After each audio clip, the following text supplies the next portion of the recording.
लकड़ी का कटोरा। एक वृद्ध व्यक्ति अपने बहू बेटे के यहाँ शहर रहने गया। उम्र के इस पड़ाव पर वो अत्यंत कमजोर हो चुका था। उसके हाथ कांपते थे और दिखाई भी कम देता था। वो एक छोटे से घर में रहते थे। पूरा परिवार और उसका 4 वर्षीय पोता एक साथ डिनर टेबल पर खाना खाते थे। लेकिन वृद्ध होने के कारण उस व्यक्ति को खाने में बड़ी दिक्कत होती थी। कभी मटर के दाने उसकी चम्मच से निकलकर फर्श पे बिखर जाते तो कभी हाथ से दूध छलक कर मेजपोश पर गिर जाता। बहू बेटे 1-2 दिन ये सब सहन करते रहे, पर अब उन्हें अपने पिता की इस काम से चिढ़ होने लगी। हमें इनका कुछ करना पड़ेगा, लड़के ने कहा।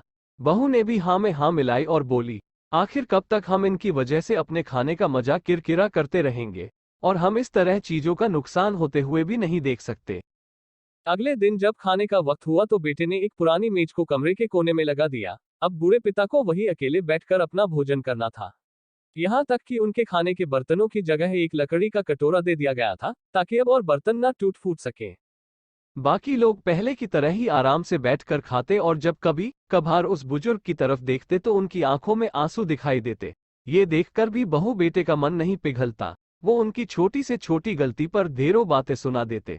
वहां बैठा बालक भी यह सब बड़े ध्यान से देखता रहता और अपने में मस्त रहता। एक रात खाने से पहले उस छोटे बालक को उसके माता पिता ने जमीन पर बैठकर कुछ करते हुए देखा। तुम क्या बना रहे हो? पिता ने पूछा। बच्चे ने मासूमियत के साथ उत्तर दिया, अरे मैं तो आप लोगों के लिए एक लकड़ी का कटोरा बना रहा हूं, ताकि जब मैं बड़ा हो जाऊं तो आप लोग इसमें खा सके। तारांकन। और वो पुनः अपने काम में लग गया। पर इस बात का उसके माता पिता पर बहुत गहरा असर हुआ। उनके मुंह से एक भी शब्द नहीं निकला और आंखों से आंसू बहने लगे। वो दोनों बिना बोले ही समझ चुके थे कि अब उन्हें क्या करना है। उस रात वो अपने बूढ़े पिता को वापस डिनर टेबल पर ले आए और फिर कभी उनके साथ अभद्र व्यवहार नहीं किया।